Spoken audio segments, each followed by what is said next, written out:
Hey guys, welcome to government jobs Gyan YouTube channel. Guys, आज की इस वीडियो में हम बात करेंगे बीटीएससी स्टाफ नर्स के new recruitment notification online form apply process के बारे में। जी हाँ दोस्तों, बिहार टेक्निकल सर्विस कमीशन ने स्टाफ नर्स के 11,389 खाली पदों को भरने के लिए नोटिफिकेशन रिलीज कर दिया है। कैसे आप इस भर्ती में पार्टिसिपेट करने के लिए अपने फॉर्म अप्लाई कर सकते हो बिना कोई मिस्टेक किए हुए, इसकी पूरी जानकारी हम आपको स्टेप बाय स्टेप रजिस्ट्रेशन से लेकर प्रिंट तक इस वीडियो में देंगे। बस आपको इस वीडियो को स्किप के बिना शुरू से लेकर एंड तक देखना है।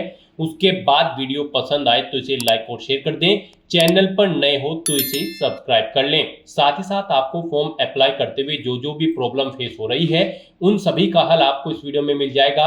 और हम आपको ये भी बताएंगे कि कौन सी वो कॉमन मिस्टेक है जिसे करने से आपका एप्लीकेशन फॉर्म रिजेक्ट हो सकता है। तो आपको उस मिस्टेक को अवॉइड करते हुए अपना फॉर्म अप्लाई करना है और अपने फॉर्म को रिजेक्ट होने से बचाना है। साथ ही साथ कैसे आपको अपने डॉक्यूमेंट अपलोड करने हैं, कौन सा डॉक्यूमेंट कितने केबी में आपको अपलोड करना है, कैसे आपको अपना फोटो और सिग्नेचर यहाँ पर अपलोड करने हैं, कैसे आपको अपनी क्वालिफिकेशन देनी है और बाकी की डिटेल्स यहाँ पर प्रोवाइड करनी है। पूरी जानकारी आपको इस वीडियो में मिलेगी। बस आपको एंड तक हमारे साथ इस वीडियो में बने रहना है। तो बिना कोई वक्त गंवाए चलिए शुरू करते हैं। आपको इस वीडियो के डिस्क्रिप्शन बॉक्स में हमारी वेबसाइट IND-sarkari-naukri.in के इस पेज का लिंक मिल जाएगा। यहाँ पर आपको इस भर्ती के रिगार्डिंग सभी डिटेल्स प्रोवाइड कर दी गई है। Bihar technical service commission BTSC ने स्टाफ नर्स के 11,389 खाली पदों को भरने के लिए नोटिफिकेशन रिलीज कर दिया है। आप 25 अप्रैल 2025 से 23 मई 2025 तक अपने फॉर्म अप्लाई कर सकते हो। यहाँ पर जीएनएम, जिनके पास जीएनएम कोर्स कंप्लीट डिप्लोमा या फिर सर्टिफिकेट है, वो कैंडिडेट एलिजिबल है, अप्लाई कर सकते हैं। साथ ही साथ जिनके पास बीएससी नर्सिंग की ग्रेजुएट डिग्री है वो कैंडिडेट भी यहां पर इस भर्ती में पार्टिसिपेट करने के लिए एलिजिबल हैं, अप्लाई कर सकते हैं। 18 से 37 साल मेल कैंडिडेट और 18 से 40 साल फीमेल कैंडिडेट के लिए आयु सीमा तय की गई है। यहाँ पर जनरल ओबीसी ईडब्ल्यूएस को 600 रुपये फीस देनी है। एससी एसटी पीएच के लिए 150 फीस का अमाउंट तय किया गया है, जो कि आप ऑनलाइन मोड से जमा करा सकते हो। आप ऑल इंडिया से ऑनलाइन इस भर्ती के लिए अप्लाई कर सकते हो। उसके लिए आपको इस पेज को नीचे स्क्रॉल डाउन करना है, इंपोर्टेंट लिंक सेक्शन में आना है, ऑफिशियल नोटिफिकेशन पीडीएफ लिंक पर क्लिक करके इस भर्ती के नोटिफिकेशन को ओपन कर लेना है और इसमें से आपको पूरी डिटेल रीड कर लेनी है। यहाँ पर आपको इस भर्ती के रिगार्डिंग सभी डिटेल्स प्रोवाइड कर दी गई है, जैसे कि क्या पोस्ट का नाम है, कितनी उसके लिए नंबर ऑफ वैकेंसीज है, कौन सी कैटेगरी के लिए कितनी नंबर ऑफ वैकेंसीज है, महिलाओं के लिए कितने % यहाँ पर आरक्षण है, पूरी जानकारी आपको दे दी गई है। साथ ही साथ क्या आपका एलिजिबिलिटी क्राइटेरिया होना चाहिए, कैसे आप अप्लाई कर सकते हो, कब से कब तक आप अप्लाई कर सकते हो, पूरी जानकारी आपको इस नोटिफिकेशन में दे दी गई है। आप सभी डिटेल्स यहाँ से रीड आउट करें, उसके बाद अपने फॉर्म अप्लाई कर लें। फॉर्म अप्लाई करने के लिए भी आपको हमारी वेबसाइट के इसी पेज पर ही अप्लाई ऑनलाइन का लिंक दिया गया है। जैसे ही आप इस लिंक पर क्लिक करेंगे तो आपके सामने यहाँ पर Bihar technical service commission BTSC का ये ऑफिशियल पोर्टल ओपन होगा। गाइस, यहाँ पर अगर आपने पहले से रजिस्ट्रेशन कर रखा है तो आपको लॉगिन के इस लिंक पर क्लिक करना है। उसके बाद आपके सामने यहाँ पर कुछ इस तरह से इंटरफेस ओपन होगा। यहाँ पर आने के बाद आपको अपना एप्लीकेशन नंबर या फिर लॉगिन आईडी एंटर करनी है, अपना पासवर्ड आपको एंटर करना है, ये कैप्चा कोड आपको यहाँ पर एंटर करना है और उसके बाद आपको लॉगिन के इस ऑप्शन पर क्लिक करके अपने डैशबोर्ड में लॉगिन कर लेना है और फिर वहां से आपको अपना फॉर्म अप्लाई करना है। और गाइस, अगर यहाँ पर आप इस भर्ती के लिए फर्स्ट टाइम अप्लाई करने जा रहे हो तो यहाँ पर आपको टॉप पर ही रजिस्टर का ये लिंक दिया गया है। आपको रजिस्टर के इस ऑप्शन पर क्लिक करना है और अपना रजिस्ट्रेशन कंप्लीट करने के बाद फिर आपको अपना फॉर्म अप्लाई करना है। रजिस्टर लिंक पर क्लिक करते ही आपके सामने यहाँ पर रजिस्ट्रेशन का फॉर्म ओपन हो जाएगा। यहाँ पर आपको अपनी बेसिक डिटेल्स प्रोवाइड करते हुए अपना रजिस्ट्रेशन कर लेना है।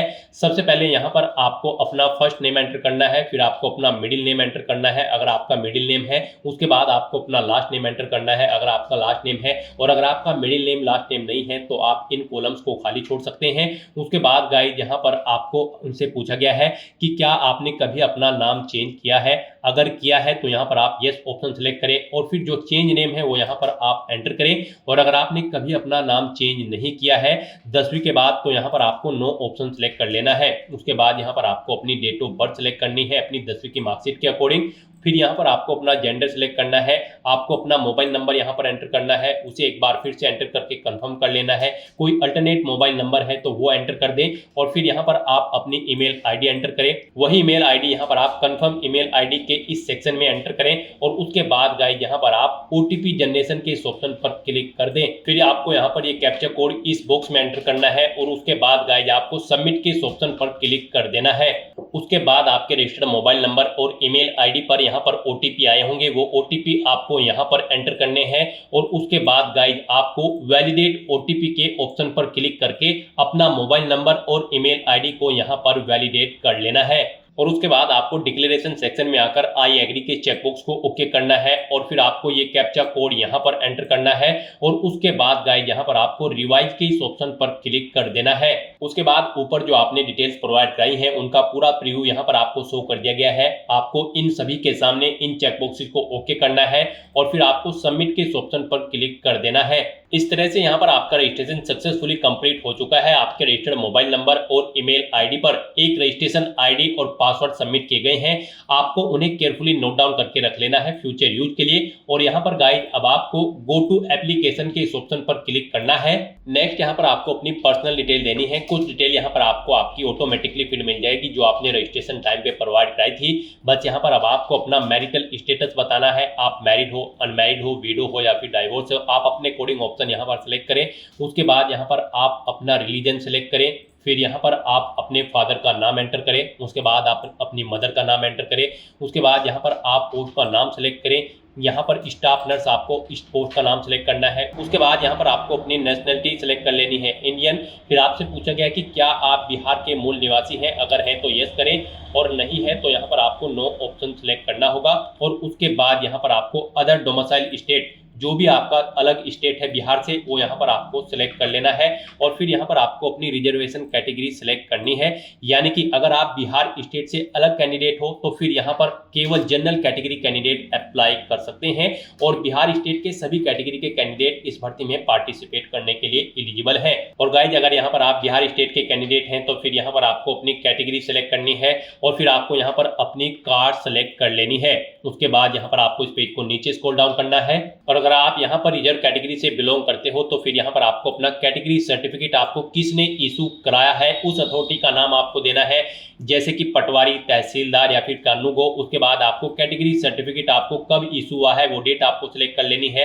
अपने कैटेगरी सर्टिफिकेट का सीरियल नंबर आपको यहाँ पर देना है। फिर आपको डोमिसाइल सर्टिफिकेट की डिटेल देनी है। डोमिसाइल सर्टिफिकेट आपको किस अथॉरिटी ने इशू कराया है उसकी डेजिग्नेशन आपको यहाँ पर देनी है।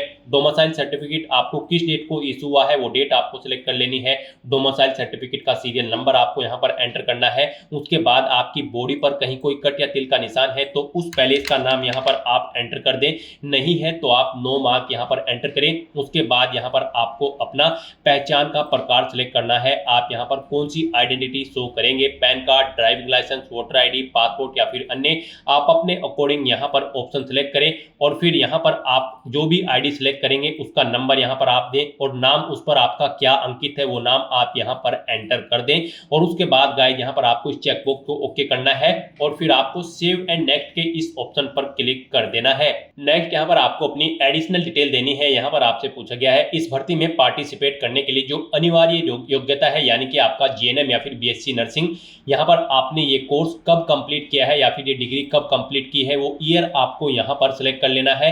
उसके बाद यहाँ पर आपसे पूछा गया कि क्या आप पीडब्ल्यूबीडी कैंडिडेट हैं और यहाँ पर आपकी डिसेबिलिटी 40% से अबव है या फिर कम है, तो यहाँ पर आपको, अगर आप पीडब्ल्यूबीडी कैंडिडेट हैं तो आप यस ऑप्शन सिलेक्ट करें और फिर आप अपनी परसेंटेज डिसेबिलिटी की सिलेक्ट करें, कितने परसेंट डिसेबिलिटी है, और फिर डिसेबिलिटी का टाइप आप सिलेक्ट करें। फिर यहाँ पर आपसे पूछा गया क्या आप परीक्षा केंद्र पर व्हील चेयर सहायता चाहते हैं, अगर चाहते हैं तो यस करें, नहीं तो नो ऑप्शन सिलेक्ट करें। उसके बाद आपसे पूछा गया कि क्या आप एक श्रुति लेखक चाहते हैं, अगर चाहते हैं तो यस करेंगे, नहीं तो नो ऑप्शन सिलेक्ट करेंगे। और यहाँ पर आप अपना पीडब्ल्यूबीडी का सर्टिफिकेट सीरियल नंबर एंटर करेंगे, किसने आपको वो इशू किया है सर्टिफिकेट, उस अथॉरिटी का नाम यहाँ पर आप एंटर करेंगे। फिर प्रमाण पत्र निर्गत होने की तिथि, यानी कि आपको कब इशू हुआ है आपका पीडब्ल्यूबीडी का सर्टिफिकेट, वो डेट आपको यहाँ पर सिलेक्ट कर लेनी है। और गाइज अगर आप पीडब्ल्यूबीडी कैंडिडेट नहीं है तो यहाँ पर आपको नो ऑप्शन सिलेक्ट कर लेना है। उसके बाद यहाँ पर आपसे पूछा गया है कि क्या आप स्वतंत्रता सेनानी के आश्रित हैं,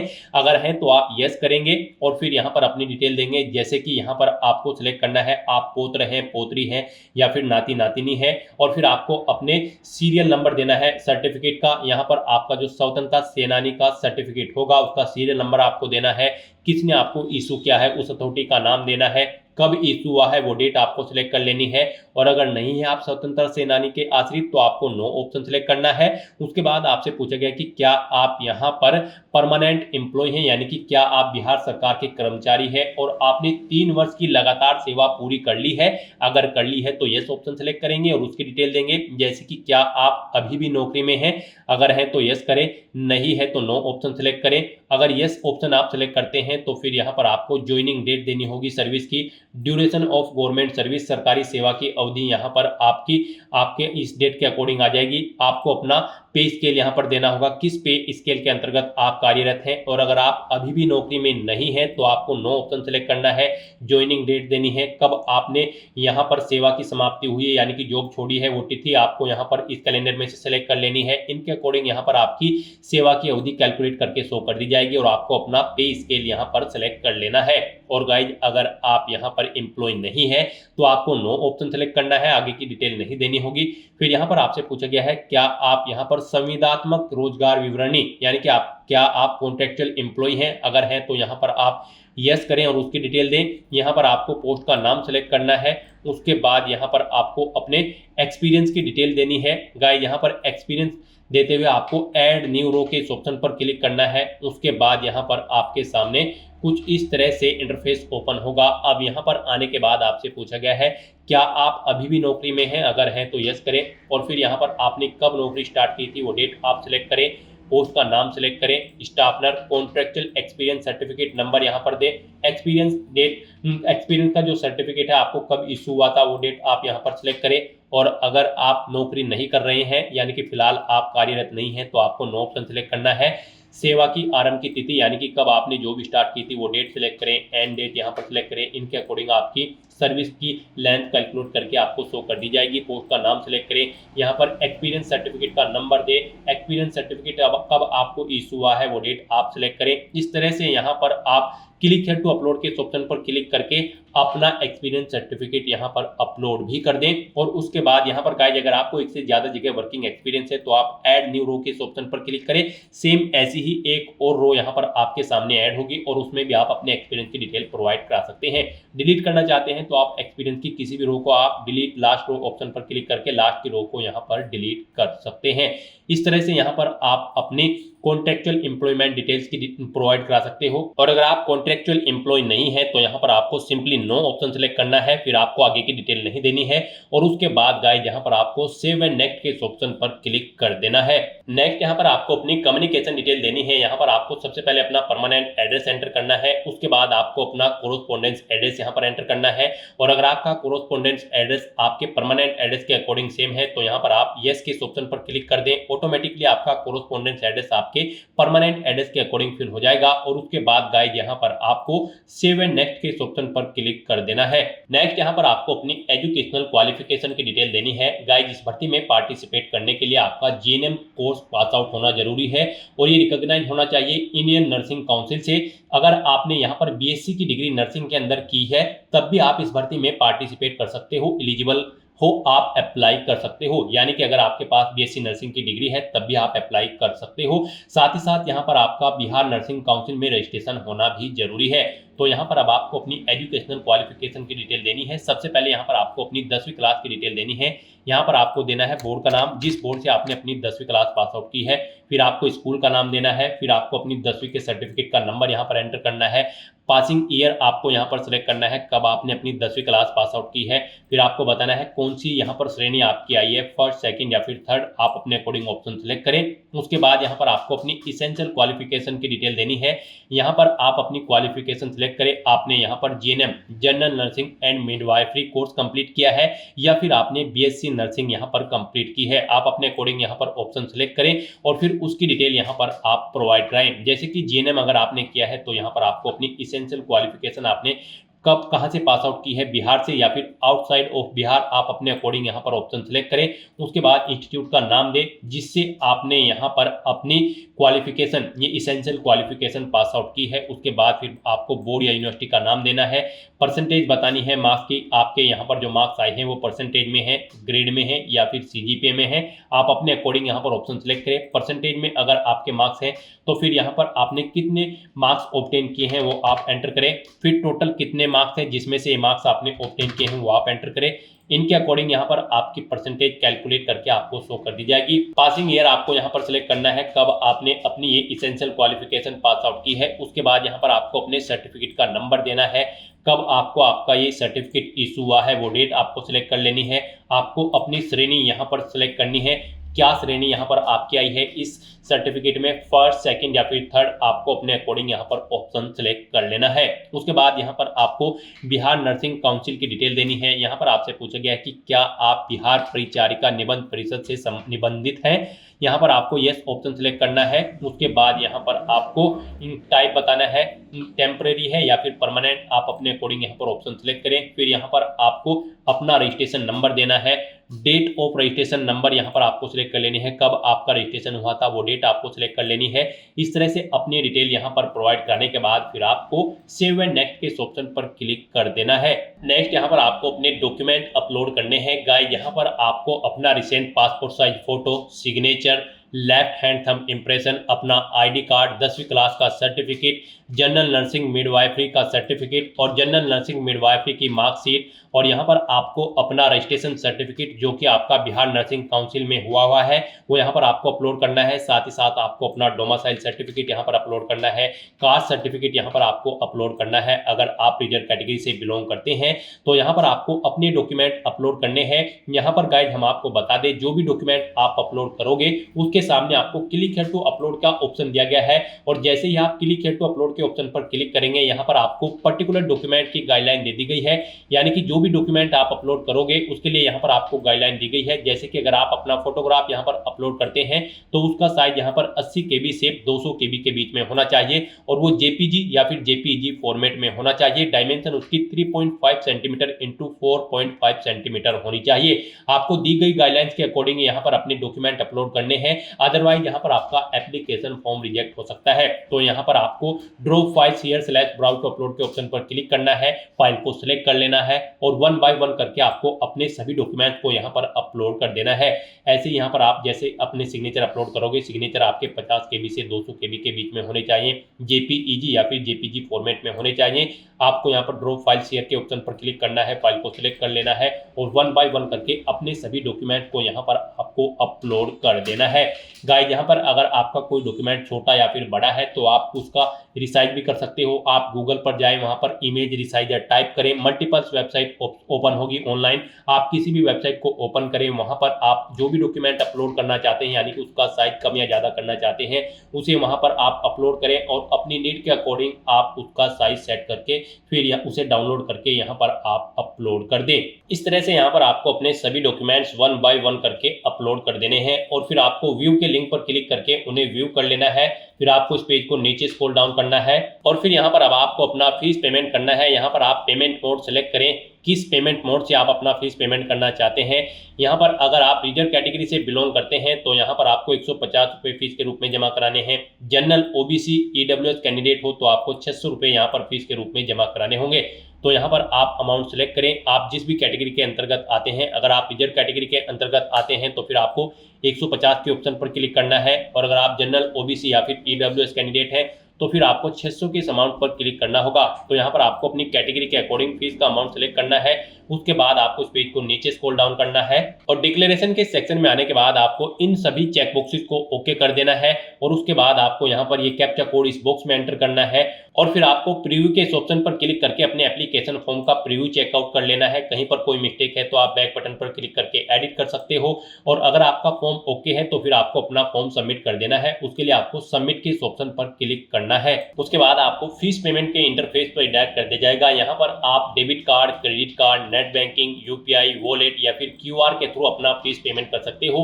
यहाँ पर आपके लिए यूपीआई बेस्ट ऑप्शन रहेगा। आप यहाँ पर आप अपनी यूपीआई आईडी एंटर करें, मेक पेमेंट के ऑप्शन पर क्लिक करके अपना फीस पेमेंट कर दे और या फिर आप यहाँ पर क्यूआर कोड के थ्रू भी अपना फीस पेमेंट कर सकते हो। शो कोड के इस ऑप्शन पर क्लिक करें, आपको ये क्यूआर कोड शो होगा, आप इसे अपने यूपीआई से स्कैन करें और अपना फीस पेमेंट कर दे। सक्सेसफुली फीस पेमेंट करने के बाद आपका एप्लीकेशन फॉर्म सबमिट हो जाएगा। उसके बाद आपको अपने एप्लीकेशन फॉर्म का एक हार्ड कॉपी प्रिंट आउट ले लेना है फ्यूचर यूज के लिए, फ्यूचर रेफरेंस के लिए, और आप अपने डैशबोर्ड में जाकर अपने एप्लीकेशन फॉर्म का स्टेटस भी चेकआउट कर सकते हो। तो दोस्तों ऐसे आप Bihar technical service commission BTSC staff nurse 11,389 post के लिए अपना फॉर्म अप्लाई कर सकते हो बिना कोई मिस्टेक किए हुए। आज की इस वीडियो में बस इतना ही। आई होप ये वीडियो आपको पसंद आई होगी। अगर पसंद आई हो तो इसे लाइक और शेयर करें। चैनल पर नए हो तो इसे सब्सक्राइब कर लें। Thanks for watching.